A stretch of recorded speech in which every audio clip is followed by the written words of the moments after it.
Kita disiksa oleh ketidakpastian karena menunggu tadi. Kapan Presiden Jokowi berjarak? Itu namanya siksaan. Nah, kalau siksaan itu tidak dijawab dalam 2 minggu ke depan, maka saya bikin analisis bahwa ada sesuatu yang sedang bergejolak yang akan muncul. Tidak bisa lagi didiskusikan. Parlemen jalan. Jadi bayangkan misalnya kalau proses pemaksulan Gibran itu mulai dibicarakan di parlemen dan pasti akan dibicarakan. Saya hanya minta supaya kalau ada demonstrasi mahasiswa, masyarakat sipil, aparat jangan cegah. Aparat justru bisikin aja pada Wakil Presiden. Bapak, keadaan udah berubah. Anda turun atau jadi pati.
Tadi Ubed kasih kritik bahwa mahasiswa yang bisa diandalkan untuk memulai perubahan buruh kurang. Fakta minggu lalu, Jumhur teriak keras dan semua sosial media. Kalau PPATK masih mengunci rekening, buruh akan melakukan narik uang. Tiba-tiba dalam 32 jam saya hitung dibatalkan itu. Karena suara dari Jumhur Hidayat. Jadi jelas keadaan ini memungkinkan kita mengatakan semua suara kami itu relevan. Karena di dalam organisasi ini ada yang berpikir tajam. Indrajit ucapkan satu upaya untuk melihat prospek global politics. Mulyadi menerangkan dengan bagus apa sebetulnya sumber kerusakan kita. Antoni mengucapkan dengan fasih data-data yang memungkinkan kita tahu bahwa pada akhirnya akan ada crash. Kapan itu? Ketika kesulitan ekonomi crossfire dengan tekanan politik. Idenya sempurna tuh. Jadi betul tadi, siapa tadi yang ngutip Alice in the Wonderland? Snow White. Betul. Kita mengajukan pertanyaan pada Putri Salju. Mirror, mirror on the wall. Who is the smartest one of all? Hai, cermin di dinding. Siapa yang paling pinter di antara yang ada? Kata si cermin, kabinet merah putih paling pinter. Tapi masih ada kami di atasnya. Saya hanya mengutip Alice in the Wonderland ya. Bacaan anak-anak saya. Bacaan saya waktu masih anak. Karena yang diterangkan oleh Antoni, diterangkan oleh Indrajit, diterangkan oleh Mulyadi, diterangkan oleh teman-teman semua itu. Menunjukkan kualitas berpikir kita. Yang gak ada dendam pada manusia. Tapi kita dendam terhadap kebijakan yang dibuat oleh beberapa manusia. Ada yang kutip tadi soal Puyi. Anak kecil yang kemudian jadi raja di Cina tuh. Dan itu yang menyebabkan kerajaan Ming itu tumbang. Tapi untung wajah anak kecil itu kita tidak lihat di ruangan ini. Kosong. Tapi buat saya Presiden Jokowi tidak melanggar konstitusi ketika menyodorkan anak kecil itu. Dia tidak melanggar konstitusi. Yang dia langgar adalah Undang-Undang Perlindungan Anak. Jadi dia mesti dipenjara karena itu. Menyuruh anak-anak bermain di wilayah orang dewasa itu melanggar Undang-Undang Perlindungan Anak. Itu keadaan kita hari ini. Kalau kita coba bikin refleksi yang lebih tajam lagi. Semua udah ucapkan itu dengan dalil yang kuat bahwa mengambil jarak dari penjahat adalah keputusan moral. Harusnya jadi keputusan moral, bukan keputusan politik. Pak Prabowo terpilih secara elektoral, dia punya kekuatan elektoral. Tapi hasil kekuatan elektoral itu adalah hasil transaksi politik. Bisa nggak dia ubah itu dari kekuatan elektoral menjadi kekuatan moral? Itu yang kita perlu beritahu pada presiden. Anda menang secara elektoral, tetapi ada masalah moral di situ. Maka bring moral back into politics. Kita mau itu supaya jarak itu terjadi. Nah kami adalah kekuatan melalui perspektif moral itu. Kita nggak punya masa. Tapi keterangan-keterangan yang diucapkan oleh emak-emak, diucapkan oleh BEM, diucapkan oleh jurnalis, diucapkan oleh masyarakat sipil, diucapkan oleh mereka yang sedang mengibarkan bendera One Piece. Semuanya adalah moral call pada Presiden Prabowo. Karena tadi masih ada harapan. Coba saya ulas secara lebih sedikit teoritis supaya saya terhindar dari delik ya. refleksi 80 tahun Indonesia. Apa itu Indonesia? Refleksi 1 tahun Presiden Prabowo bulan Oktober nanti. Presiden Prabowo memegang kendali kebijakan. Karena itu dia adalah objek kritik. Kita adalah subjek, warga negara itu subjek. Tapi Indonesia tidak mungkin kita jadikan objek kritik.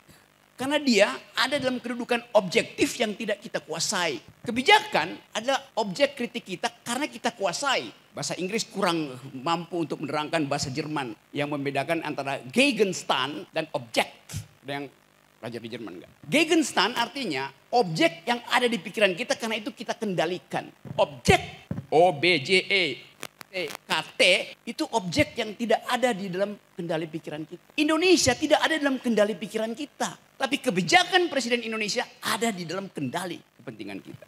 Agak teoritis ya. Jadi kalau kita bayangkan apa yang akan terjadi sebagai Indonesia nanti di dalam 5-10 tahun ke depan. Sesungguhnya kita hanya mampu dekati itu secara intelektual. Secara intelektual. Buat terjadi realignment di Eropa. Buat terjadi realignment di Indo-Pasifik.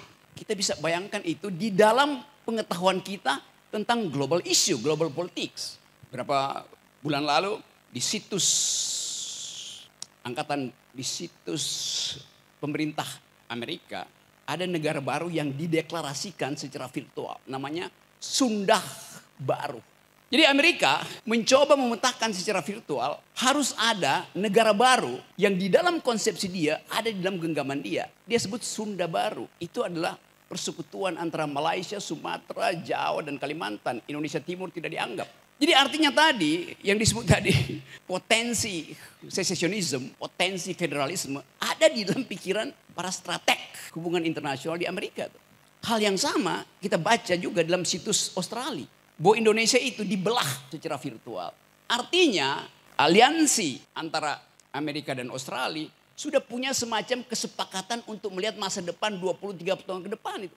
Jadi kita coba lihat pergumulan politik kita dari perspektif global politics yang tidak mungkin secara objektif kita kendalikan.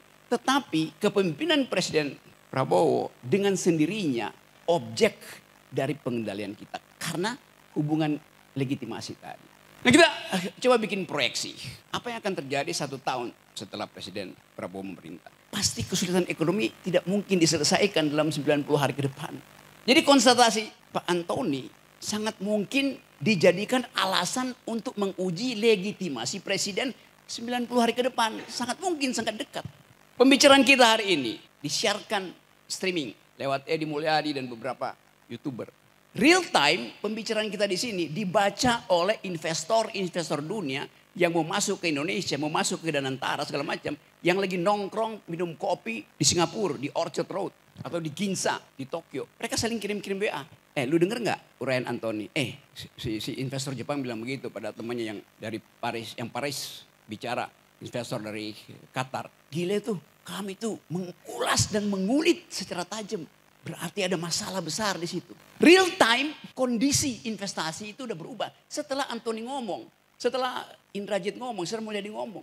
Jadi bayangkan misalnya keterangan 3 akademisi bisa membatalkan niat investasi dari mereka yang udah parkir uangnya di Singapura. Tinggal menunggu apakah Prabowo mau mengambil moral call untuk menyingkirkan pengaruh Jokowi. Itu ditunggu investor detik ini real time. Begitu dunia interconnected. Tidak ada isu yang tidak diketahui oleh internasional. Sementara kabinet mesti tunggu mingguan untuk bersidang. Jadi kita lihat kecepatan informasi itu adalah alat revolusi yang paling memungkinkan.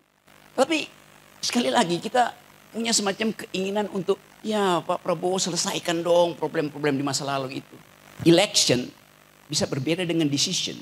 Prabowo memenangkan election tapi decisionnya itu ditunggu justru. Anda punya kapasitas karena hasil elektoral. Sekarang Anda punya kapasitas juga untuk menunjukkan jarak moral Anda dengan rejim sebelumnya.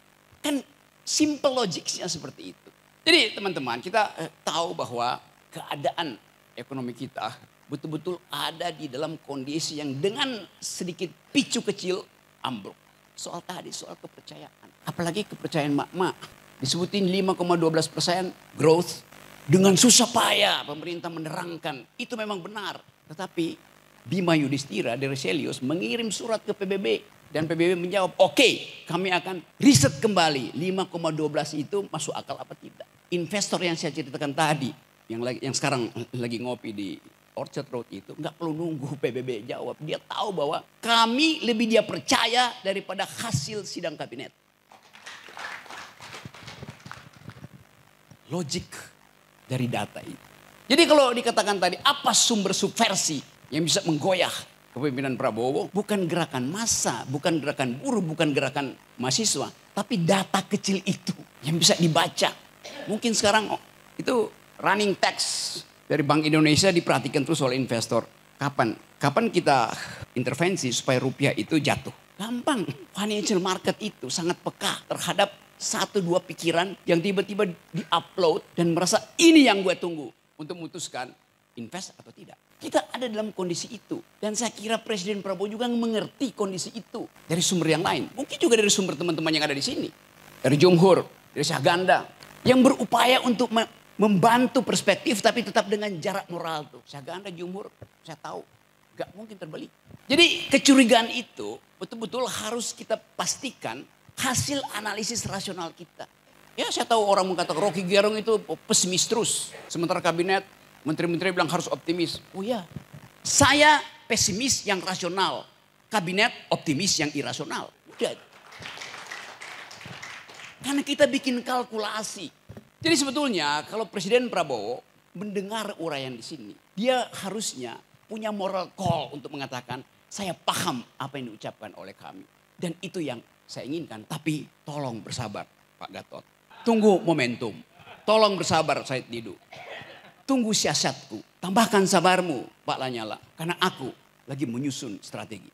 Saya membayangkan Prabowo bicara itu di dalam hatinya. Dan kesempatan seperti ini jadi pengukur antara siapa yang menginginkan Indonesia bertumbuh di dalam pengetahuan, bertumbuh dalam keadilan. Dan siapa yang hanya mengendus-ngendus jabatan dan berupaya untuk menempel pada kekuasaan. Jadi bagus betul hari ini ada refleksi dan kita tahu bahwa setiap refleksi tidak harus menghasilkan aksi. Tidak harus menghasilkan aksi. Tapi refleksi yang bermutu hanya didasarkan pada kemampuan kita dan keinginan kita untuk membuat aksi itu tiba secara mendadak. Nah kemendadakan itu yang saya duga ada di dalam banyak kelompok. Kelompok jurnalis sedang mempersiapkan kemendadakan. Teman-teman dari RRT ini juga lagi mempersiapkan kemendadakan. Para purnawirawan sudah mempersiapkan kemendadakan itu. Pati adalah pintu pertama untuk kita pahami bahwa satu persoalan lokal bisa jadi urusan nasional. Kenapa? Karena kondisi objektifnya sama. Yaitu harapan daerah untuk diguyur lewat dana-dana pusat tidak diperoleh. Faktanya memang begitu. Udah bertahun-tahun sebetulnya kasus itu. Tetapi begitu arogansi si bupati itu dimunculkan, maka masyarakat Jawa Tengah yang biasanya nerimo berubah menjadi ngamuk. From nerimo to amok. Kondisi ini ada di kita, laten di kita. Sebagai masyarakat yang dihina, disiksa oleh ketidakpastian. Kita disiksa oleh ketidakpastian karena menunggu tadi. Kapan Presiden Jokowi berjarak? Itu namanya siksaan. Nah kalau siksaan itu tidak dijawab dalam 2 minggu ke depan, maka saya bikin analisis bahwa ada sesuatu yang sedang bergejolak yang akan muncul. Tidak bisa lagi didiskusikan parlemen jalanan. Fakta itu ada di kita. Siapa yang menurunkan Presiden Soeharto? Berapa orang? 20.000 orang mahasiswa duduk di atas Gunung Kura-Kura. Dan Presiden Soeharto mengerti bahwa dia sudah selesai. Itulah antropologi politik kita. Pati itu 10.000 mungkin. Jadi bayangkan misalnya kalau proses pemaksulan Gibran itu mulai dibicarakan di parlemen dan pasti akan dibicarakan. Saya hanya minta supaya kalau ada demonstrasi mahasiswa, masyarakat sipil, aparat jangan cegah itu. Aparat justru bisikin aja pada Wakil Presiden. Bapak, keadaan udah berubah. Anda turun atau jadi pati. Itu menyelesaikan banyak hal. Lebih efisien daripada minta proses DPR kirim ke Mahkamah Konstitusi balik ke MPR. Itu tukar tambahnya panjang. Jadi pati bisa terjadi dalam beberapa minggu. Ketika tadi keadaan ekonomi yang tidak mungkin dipulihkan dalam waktu dekat dengan kemarahan publik yang dipendam Karena ketidakpastian. Jadi apa yang memungkinkan terjadinya perubahan?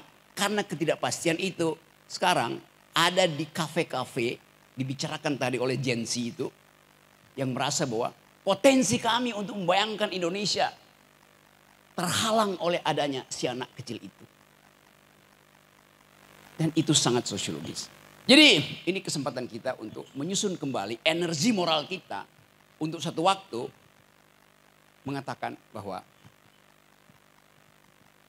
harus ada yang dipenjara. Terima kasih.